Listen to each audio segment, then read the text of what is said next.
유대인들에게 하신 말씀이 뭐라고 말씀하시느냐? 나는 세상의 빛이라. 그러면서 나를 따라오는 사람은 결코 어둠 속에 다니지 아니하고 생명의 빛을 얻으리라고 하십니다. 하나님의 창조 역사를 보면 하나님은 말씀하십니다. 나는 시작과 끝이라. 나는 알파와 오메가라. 하나님이 세상을 어떻게 창조하셨나 하는 부분은 성경 창세기부터 성경 요한계시록까지만 기록되어 있어요. 세상에 어떤 책에도 기록이 안 되어 있어요. 그런데 하나님이 시작을 하셨는데 끝도 하나님이 끝을 맺으시겠다는 거예요. 그래서 어떻게 시작하셨고 어떻게 끝을 맺으시느냐 하는 것이 성경 전체의 내용입니다. 우리가 성경을 올바로 하려면 성경 전체를 한눈으로 볼 수 있어야 돼요. 창세기부터 요한계시록까지 뭘 말씀하시고 있느냐. 하나님은 하나님이 보시기에 좋은 아름다운 동산을 만드셨는데 거기에 특별히 하나님의 형상을 닮은 사람을 아담을 창조하셨다.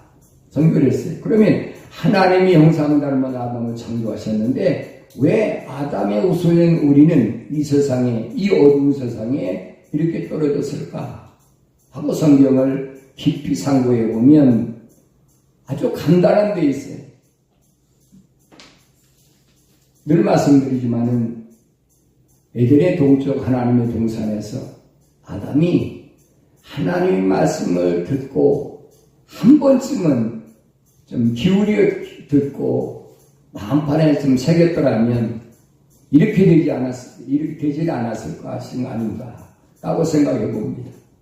하나님께서 아담에게 말씀하신 게 그겁니다. 선과 악의 지식의 나무에서 나는 건 먹지 말라는 먹는 날에는 반드시 죽는다는 창세기 2장 17절 한 구절에 다 들어있어요. 그 한 구절 때문에 아담이 여지없이 에덴의 동산 하나님 동산에서 내가 쫓김을 받았습니다. 그 한 구절의 내용이 뭐냐면 함축되어 있어요. 하나님의 약속과 명령. 하나님의 약속을 마음판에 한 번쯤은 새겼더라면 하나님 명령에 절대 순종했을 텐데 왜 이렇게 어리석은 삶을 살았을까? 그 후 하나님께서는 세상의 민족들 가운데 이스라엘의 민족을 특별히 세우셔서 부르셨어요. 하나님의 백성으로 선택하셨는데 그들에게 하나님은 계속해서 말씀하시는 게 그겁니다. 아담과 같은 그런 길을 걷지 말아라. 그래서 하나님께서 이스라엘 백성에 만나주시는 방법이 뭐였냐면 출애굽기, 레위기, 민수기에 보면 성막론을 통해서 말씀하셨어요. 율법을 주시고 성막을 지내서 주시면서 하신 말씀이 다른 게 아니에요. 그 내용을 보면은 전부 하나님이 약속과 명령으로 되어 있어요. 너희가 내 명령을 믿고 이렇게 하면 내가 너와 함께 할 것이고 전부 그렇게 되어 있어요. 근데 아담의 후손인 이 이스라엘 민족들이 하나님의 약속을 믿지 않습니다. 기적을 체험하고 하늘에서 만나도 40년씩이나 내려와서 먹고 했는데도 믿지 않아요. 그 결과가 어떻게 됐냐 우리가 너무나 잘 알잖아요. 가나안 땅에 들어가지 못하고 광야에서 비참하게 지어버리고 말았어요. 신약에서도 마찬가지예요. 빛을 오신 주님께서 오늘도 말씀하시는 것 내게로 오너라. 나를 따라오너라. 나를 따라오는 이 길이 영생의 길이니까 이 길이 영원한 생명의 빛이 있는 길이니까 나를 따라오라고 말씀하시는데 그건 구약에서 뭐와 똑같으냐면 하나님을 만나러 가는 이스라엘 민족 하나님을 만나야 살 수 있는 이스라엘 민족들 오늘 신약 시대도 마찬가지 메시아로 오신 영원한 생명의 빛으로 오신 주님을 만나지 못하면 우리가 소망이 없어요. 어떤 세상에 무슨 소망이 있습니까? 소망이 없어요. 아무리 둘러봐도 소망이 없습니다. 에덴의 동쪽 하나님 동산에서 아담을 타락시켰던 사탄 마귀 루시퍼가 계속 하나님 만나지 못하게 하는 거예요. 구약의 전체 보면 하나님 만나러 가는 이스라엘 민족들을 계속 가라막습니다. 가는 것을 자꾸 막아요. 역사에 보면. 근데 신약에 와서도 마찬가지예요. 신약에 와서도 주님을 만나러, 소위 말하면 예배하러 왔는데 예배에 자꾸 주님을 만나지 못하고 방해를 합니다. 구약의 역사를 보면 하나님께서 다윗을 향해서 그렇게 말씀하십니다. 이는 내 마음이 합한 자다. 내 마음이 합당한 자라고 말씀하십니다. 그런데 하나님의 마음이 합당한 그런 삶을 살았던 다윗이 큰 실수를 범하지요. 그건 다름이 아닌 우리아이나 바세바를 범합니다. 그로 인해서 그 몸에서 난 솔로몬이 왕이 되는 거예요. 어떤 사람들은 다윗이 축복을 해서 솔로몬이 왕이 됐는데 솔로몬이 왜 그 모양이냐? 그 잘못되어 있거든요. 시작이 잘못되어 있어요. 다윗은 하나님 마음에 합당한 삶을 살았지만 이 바세바라는 이 여인은 우리아의 아내였어요. 오늘 솔로몬이 바로 다윗과 바세바 사이에서 태어난 몸입니다. 그가 아버지 부왕 다윗의 부를 이어받아가지고 40년 동안 얼마나 부를 누렸느냐? 어마어마한 부를 누렸어요. 성경에 보면 열왕기 우리가 11장에서도 보면 솔로몬이 얼마나 부했느냐면 그 말로 다 표현이 안 되지. 그때 당시에는 오벨의 금이 최고로 알아주는 금이었습니다. 순도가 제일 높은 최고의 금으로 알아졌어요. 근데 오벨에서 금을 어마어마하게 배로 실어와가지고 이 예루살렘에서 엄청난 부를 누렸는데 부를 누리면서 솔로몬이 얼마나 방탕한 생활을 했느냐. 하나님이 원하시지 않는 어떤 방탕한 생활을 했느냐. 성경에 보니까 정실 부인이 700명이에요. 첩이 700명이 아니에요. 부인이 700이고 첩이 300명이에요. 1000명의 여자를 데리고 사다 보니까 나이가 들면서 여자들이 자꾸 요구를 하는 게 많습니다. 그러니까 솔로몬이 나이가 들면서 자꾸 여자들이 휘둘리기 시작하는 거예요. 나중에 무슨 일까지 했냐면 하나님의 성전에 있는 예루살렘 맞은편 산에다가 호모스라는 우상제단까지 세웠어요. 그러니까 그거 하나 세우니까 다른 이방녀들도 와서 왜 저 사람은 요구에 들어주는 나는 안 들어주느냐. 그래가지고 바알제단도 세우고 아세라도 세우고 이방여인들이 원하는 것 이방 신상을 다 세워버렸어요. 하나님께서 진노하셔서 뭐라고 말씀하시는 거니? 내가 다윗에게 약속한 약속이 있으니까 솔로몬 내 때는 그냥 두지만 내 아들 때 가서 나를 쪼개버리겠다. 나를 찢어버리겠다는 거예요. 그래서 갈라진 것이 북이스라엘과 남유다입니다. 이스라엘 민족들은 예루살렘 중심으로 신앙생활하고 살게 되어 있었어요. 성막에서도 언제든지 성막을 중심으로 해서 이스라엘 민족들이 이동을 하고 성막을 중심으로 생활하는 것이 이스라엘 민족들의 삶이에요. 그러니까 예루살렘에 와서도 예루살렘 하나님의 성전을 중심으로 해서 살아야 되는데 이게 찢어지다 보니까 북에는 이스라엘이 10지파가 가버리고 예루살렘 중심으로는 4지파를 빼놓으면 1지파밖에 없어요. 그러니까 북이스라엘의 인구가 훨씬 많을 수밖에 없지. 여로보암이 하나님께서 여로보암에게 약속하신 대로 내가 10지파를 줄 테니까 내가 북이스라엘을 세워가지고 하나님을 잘 섬기라고 하나님 명령 선지자 통해서 말씀하셨는데 가만히 생각해 보니까 남유다 예루살렘을 중심으로 하나님께 예배드리러 갔다가는 사람들이 북쪽에는 하나님 성전이 없으니까 야 이거 남유다 쪽으로 가자. 그러면 인구가 다 내려가 버리면 이 북이스라엘이 뭐냐는 거예요. 그러니까 여로보암이 한 가지 생각한 것이 뭘 생각했는가 하니 베델과 단에다가 신당을 쳐놓고 거기다가 금송아지를 만들었어요. 금송아지를 만들어서 베델에다가 단에다가 세워놓고 이스라엘 민족의 북이스라엘 민족에게 얘기하는 겁니다. 야, 이 금송아지가 너희를 애굽에서 출애굽시킨 너희 조상들을 출애굽시킨 하나님이라는 거예요. 하나님 만나러 가는 것을 예배드리려는 예루살렘 가는 것을 타단시켜버립니다. 그로 인해서 여로보암은 하나님께로부터 저주받아가지고 그 집이 완전히 멸망해버렸어요. 역사적으로 보면 그런 일이 한두 가지가 아니죠. 그래서 이스라엘 역대 왕 가운데 여러분이 구약을 읽을 때 보면 다른 것은 다 해놓고 산당은 허지라. 그게 결정적인 이스라엘의 큰 문제 중에 문제였어요. 유다도 마찬가지. 다른 건 하나님 앞에 뭐 예물들 드리고 제대로 다 해놓는데 산당은 허지라. 그래서 남유다 북이스라엘이 멸망받을 수밖에 없었어요.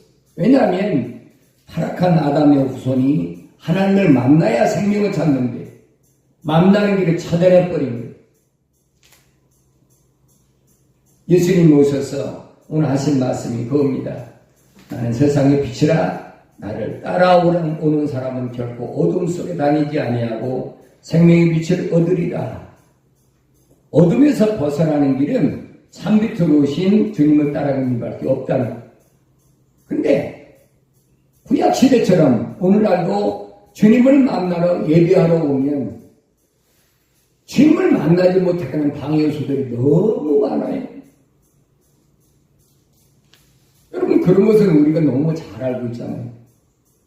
특별히 하나님 이름 팔고 성령 이름 팔아가지고 권리에 일어난 일들이 무슨 일들이 있느냐. 여러분들이 유튜브나 이런 데 보면은 잘 나와 있을 거예요. 아주사에서 시작된 캐트린 쿨만의 정말로 기가 막힌 쇼가 벌어지지요. 흰 브라우스를 입고 원피스를 입고 춤을 춥니다. 할렐루야 하면서 춤을 추는 거예요. 네. 전 그걸 영상에서 보고 뭐가 똑같았냐면 우리나라 고유 춤을 추는 사람, 한풀이 춤을 추는 사람 보면 한복을 입고 춤을 추잖아요. 한이 맺힌 한민족의 우리나라에 한을 풀어준다고 그래가지고 이게 구다는 거거든요. 그거 다 별다른 게 없어요. 거기서부터 이어진 것이 뭐가 이어졌냐면 여러분이 잘 아는 빈야드 처치 있어요. 존 햄버 목사님이 하던 제가 초청받아가지고 거기를 가봤는데 정신이 없어 정신이. 한 2,000명 이상 모였는데 얼마나 음악의 소리가 큰지 옆에 사람과 대화도 안 돼. 그 짓거리를 일주일 동안 하는데 저마다 그 밴드가 다 바뀌어요. 다 다른 교회에서 온 그 빈야드 처치에 그 소속된 교단의 그 지교에서 온 밴드들이 얼마나 음악을 크게 연주를 하는지 정신이 없어 정신이. 네.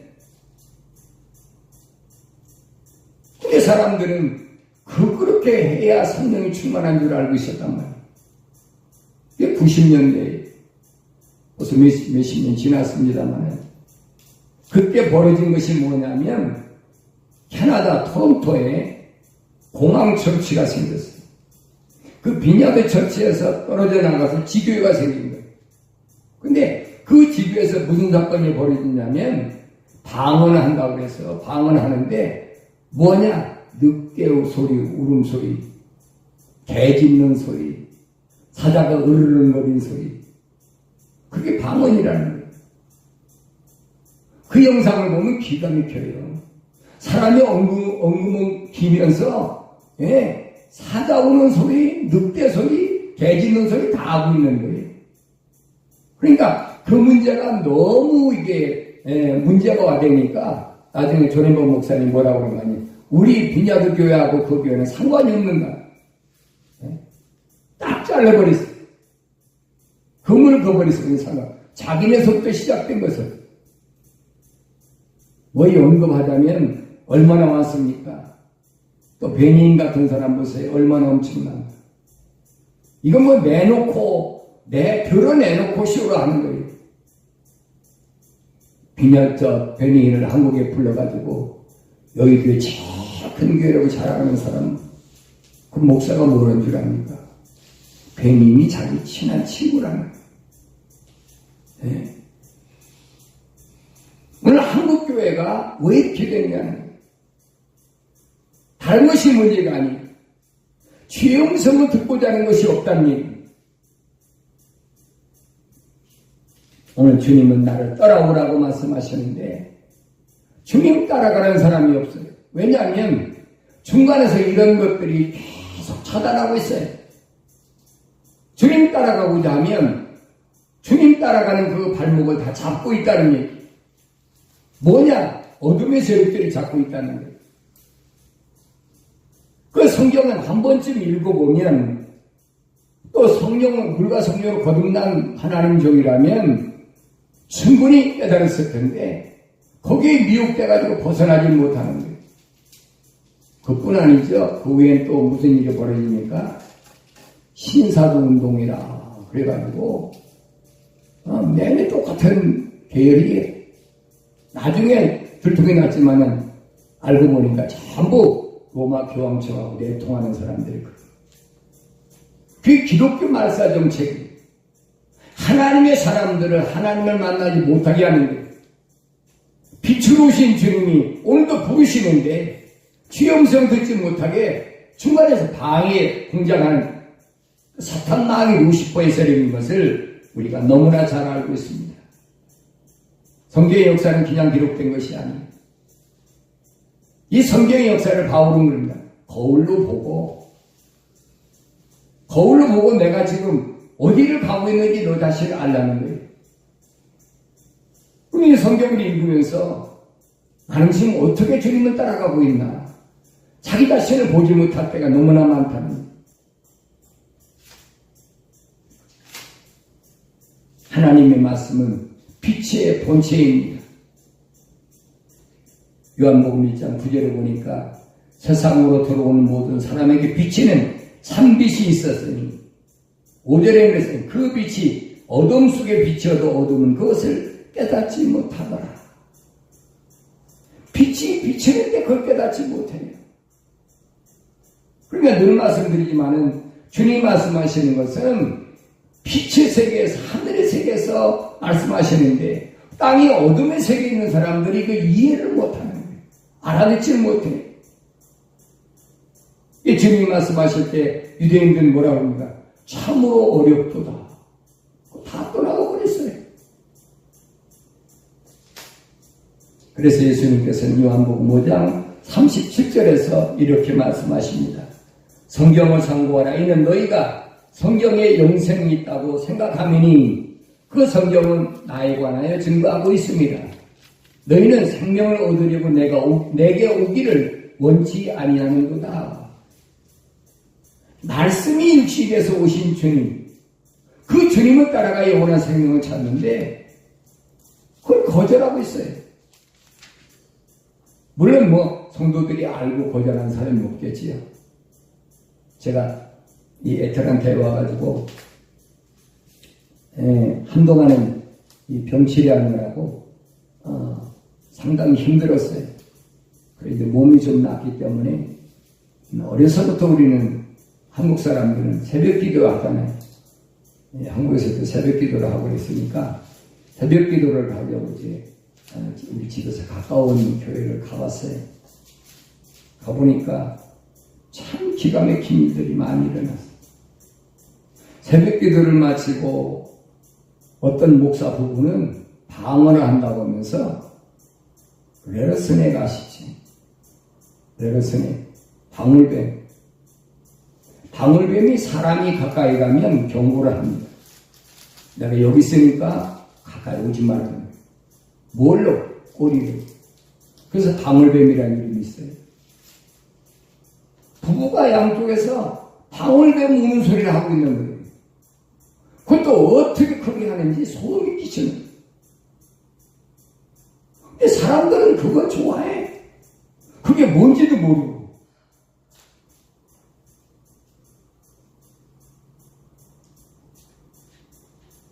어떤 교회를 가보니까 새벽 기도를 마쳤는데 목사 부인이 엎드려서 방언 기도한다고 하니 개 짖는 소리를 하고 있는 거예요. 내가 여기도 캐나다 토론토에 공항교회 사는 짓거리 똑같이 하고 있구나. 네. 얼마나 우리 주위에 주님과 만나려고 할 때에 그걸 차단하는 사탄의 역사가 엄청난지 우리가 생각해 봐야 됩니다. 방언이라는 것은 여러분 성령의 은사예요. 성경에서 말하는 방언이 뭘 말하고 있는지를 알아야 돼요. 근데 방언하니까 아무렇게 해놓고 이게 다 방언이라는 거예요. 바울이 고린도교에 보낸 두 번째 편지에서 이렇게 써서 보냅니다. 고린도후서 11장 13절에 보니까 거래한 자들은 거짓 사도들이요 기만하는 일꾼이요 자신들을 그리스도의 사도로 가장하는 자들이라. 이것은 놀랄 일이 아니니 이는 사탄도 자신을 빛의 천사로 가장하기 때문이라. 그러므로 사탄의 종들이 의의 종으로 가장한다 하더라도 큰일이 아니니라. 그들의 종말은 그들의 행위대로 될 것입니다. 여러분 기독교가 문제를 아셔야 돼요. 기독교는 오직 빛의 복음 하나뿐이에요. 빛 가운데 들어오면 사는 거예요. 그런데 그 빛 가운데 오는 것을 단절시키기 위해서 발목을 잡기 위해서 별가의 짓거리를 다 하고 있어요. 그게 현실이에요. 우리가 지금 얼마나 위험천만한 시대를 살고 있느냐 하는 것을 우리 스스로가 깨달아야 됩니다. 기독교의 복음이 빛의 복음 하나뿐인데 이 빛의 복음이란 무슨 말이냐면 바울 사도가 고린도전서 15장에 기록된 대로 십자가의 죽으심과 부활하심 그거밖에 없어요. 어떤 사람들이 목사님 예수 믿기가 신앙생활이 이렇게 어려운가 몰라요. 그거 어려운 거 아니에요. 성경 보세요. 너무 어려운 거 아니에요. 간단해요. 어떻게 간단합니까? 성경 읽으시고 날마다 읽으시고 주님이 뭐라고 나한테 약속하셨나? 그 약속을 믿으면 돼요. 그 약속을 믿는 자가 뭘 행해야 되는지를 성경은 그것만 가르쳐주고 있어요. 그런데 주변에 있는 모든 잡동사니를 다 동원해가지고 이걸 자꾸 차단합니다. 어렵게 자꾸 만드는 거예요. 뭐 성경은 행함으로 구원받는다. 또 무엇으로 또 뭐 구원받는다. 구원관을 또 막 나눠버리고 별짓거리 다 하고 있어요. 그 성경은 하나밖에 없어요. 서두에서 말씀드린 대로 아담이 에덴 동산에서 하나님의 약속을 믿지 못한 그 불신앙 때문에 하나님의 명령에 불순종했던 그것 때문에 내어주님께서 주님이 오셔서 회복시키는 거예요. 꼭 간단하잖아요. 주님이 아니다 그러면 아닌 줄 알아야 되는데 아니라는 것을 자꾸 따라가려고 그래요. 너가 세상 사는 동안에 뭘 먹을까 입을까 마실까 너 걱정하지 마라. 그럼 걱정 안 하면 돼. 그럼 왜 주님이 걱정하지 말라고 하셨느냐? 그 대안을 내놓으셨어요. 너희는 먼저 그 나라 그 의를 구해라. 그러면 이 모든 것은 너희 아버지께서 다 주실 거니까 내 문제가 아니라는 거예요. 근데 그 말을 믿어야 되는데 그게 안 믿어져. 왜 안 믿어집니까? 그건 이방인들이 구하는 거라고 분명히 주님 말씀하셨는데 그게 안 믿어진단 말이에요. 주님의 약속이 믿어지기 위해서 우리는 기도해야 돼요. 성령이 내 안에 오시면 주의 약속이 믿어지는 줄로 믿습니다. 주님 약속이 믿어지면 주께서 우리에게 명령하신 대로 우리는 그 길을 가는 거예요. 나를 따라오너라. 주님 따라가야 되겠구나. 어떻게 해야 주님 따라가게 됩니까? 어떻게 해야 주님 따라가게 됩니까? 뭐 베라벨 얘기들 다 하고 있어요. 근데 주님 요한복음 19장 17절에서 이렇게 말씀하십니다. 예수께서 자기 십자가를 지고 히브리어로 골고다 즉 해골의 장소라고 하는 곳으로 가십니다. 주님 가신 길은 다른 게 아니에요. 자기 십자가를 지고 가신 거예요. 예수님의 십자가는 절대 아무도 질 수가 없어요. 자기 십자가를 지고 하시는 거예요. 주님은 이 자기 십자가를 지고 하시기 전에 복음서에서 마태복음 10장 38절에서 이렇게 말씀하십니다. 또 자기 십자가를 지지 않고 나를 따르는 자도 나에게 합당치 아니하합니다. 우리 각자에게 지어야 할 십자가 다 있어요. 여러 가지 환경에 따라 다릅니다. 어떤 사람은 뭐 이런 십자가도 있고 어떤 사람은 저런 십자가도 있고 그런데 뭐라고 거짓말을 하고 그 예수님 다 져주셨으니까 네가 안 져도 된다는 거예요. 그 비질이거든요. 주님은 자기 십자가 지신 거지 내 십자가 지신 게 아니에요.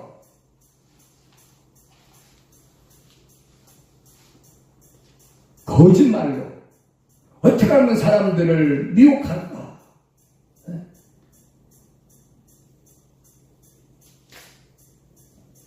바울 사도는 갈라디아 지방에 있는 교회에 보낸 편지에 보면 갈라디아서 6장 5절에 보니까 각 사람은 자기 자신의 짐을 질 것입니다.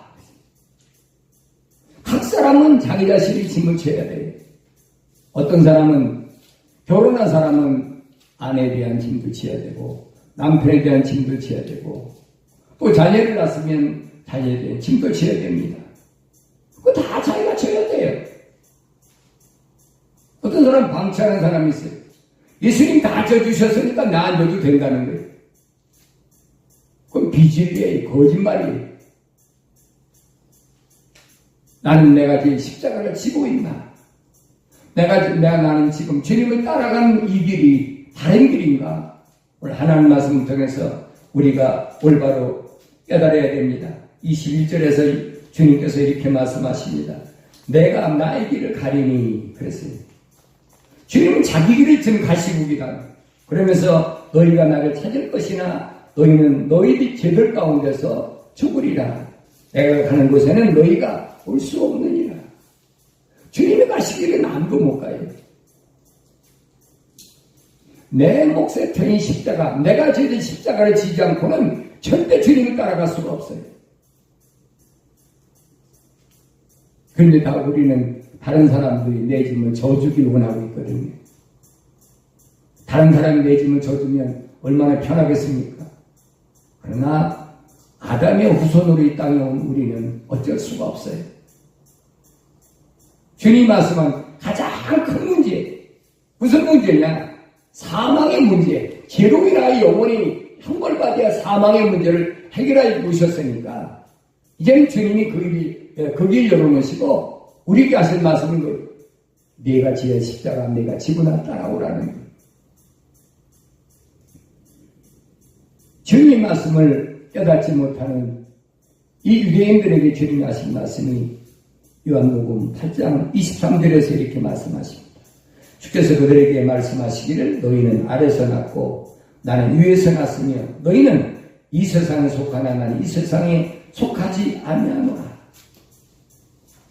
하늘에 속한 자의 생각과 땅에 속한 자의 차원이 어떻게 다르냐는 내가 정말로 물과 성령으로 거듭났다면 내 신앙은 이제 땅의 차원이 아니라 하늘의 차원이라는 사실을 깨달아야 됩니다. 근데 물과 성령으로 거듭났다고 하면서도 아직도 하늘의 차원을 잃어버렸습니다. 예? 하늘의 빛의 세계에서 잃어버렸어요. 그저 땅의 것만 원하고 땅의 것을 뭔가를 구하려고 하는 것. 기독교 신앙은 하늘의 차원이지 땅의 차원이 아닌 것을 주님은 분명히 말씀하십니다. 예수님 따라가는 영원한 생명의 길은 바로 진리이기 때문에 우리가 이 길을 가야 된다는 사실. 그럼 왜 예수님만 따라가야 되느냐? 바울은 로마서 8장 1절에서 이렇게 설명합니다. 그리스도 예수 안에 있는 자들에게는 결코 정죄함이 없나니 그들은 육신을 따라 행하지 아니하고 성령을 따라 행하느니라. 예수 안에 있는 자들은 결코 정죄함이 없어. 사도 요한은 요한일서 5장에서 그렇게 설명합니다. 하나님의 씨가 그 마음속에 있는 사람은 절대로 죄를 지을 수 없다고 지적합니다.